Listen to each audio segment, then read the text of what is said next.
All right. Hello, everybody. I'd like to welcome Dave Revsine here. He's here to do an interview with me about not what he does, but who he is. And we're going to go ahead and get started. And I'm Juju Roberts, and I'm so excited to be here.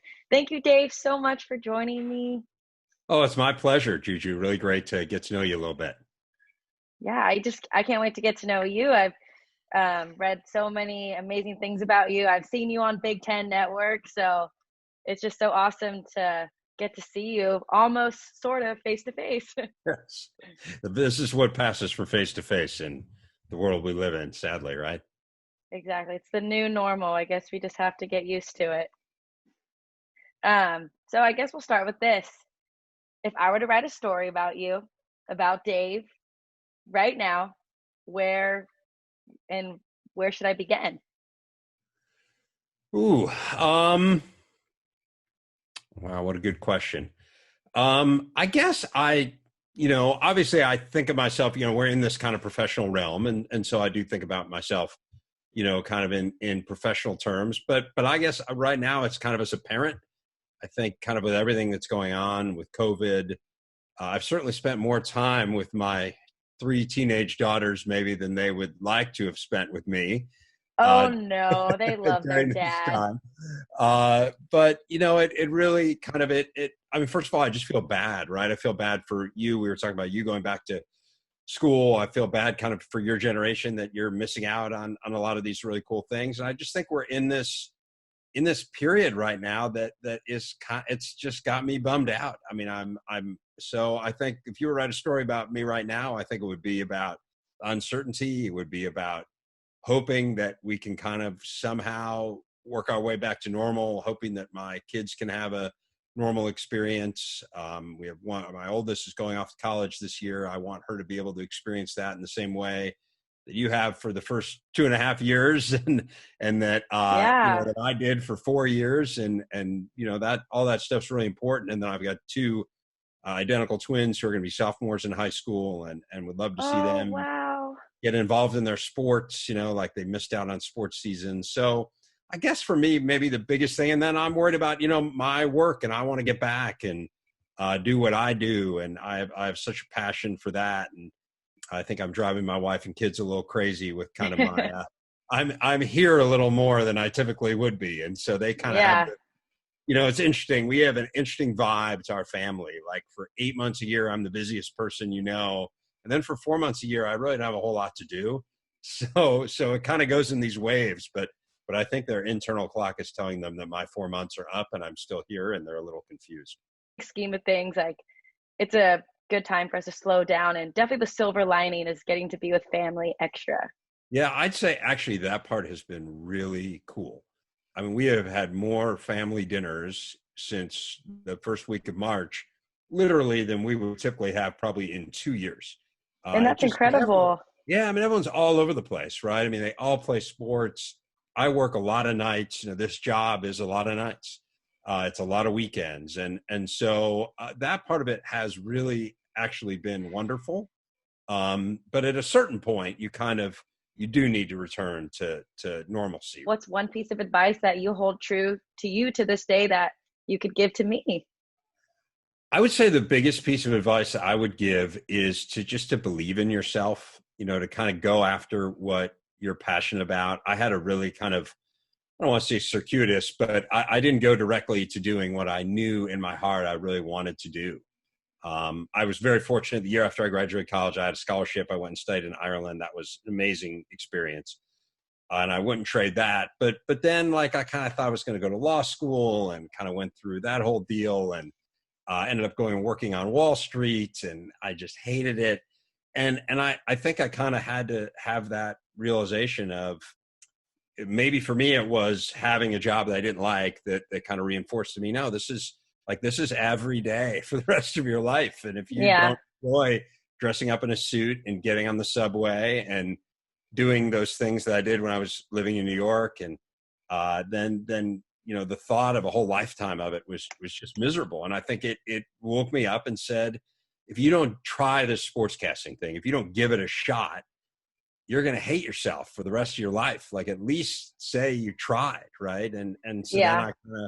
I I went down that path. And so I guess the big thing is like kind of to be true to yourself.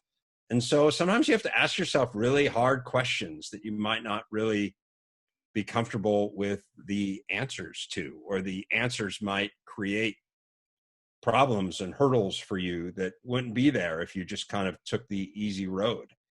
But Yeah. I'm just of the belief you get one shot at this thing, and I want to do what I want to do and not what others want me to do. So that's a very long-winded way of saying, be true to yourself, be who you want to be.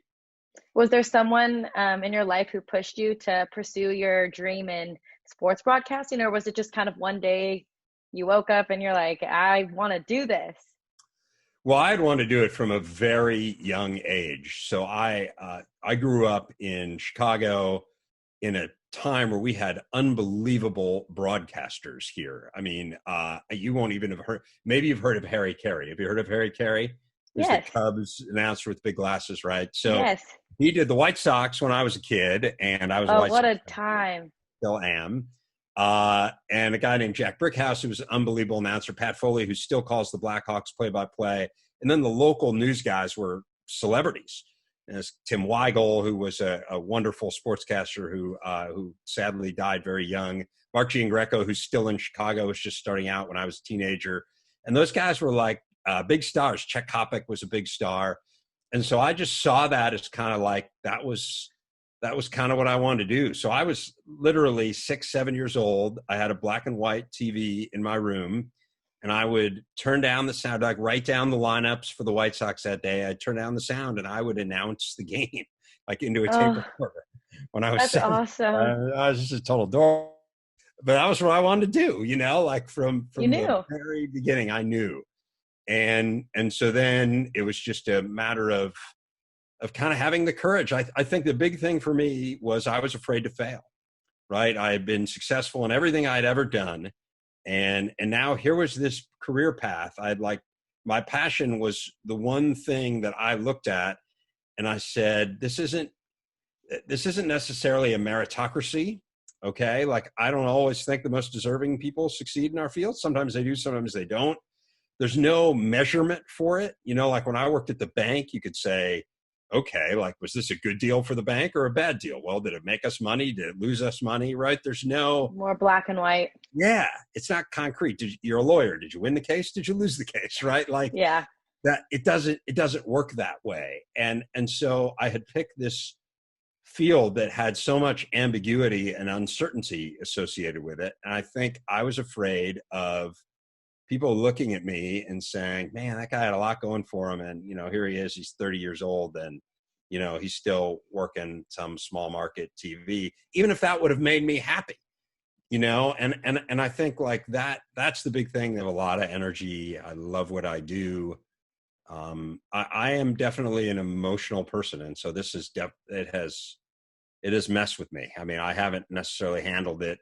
I'm not like every day, like, everything's gonna be okay. Like, no, I'm a realist and I'm worried about it and I'm worried about the future. But yeah, I guess what's kept me going is I don't really know what the alternative is. Yeah.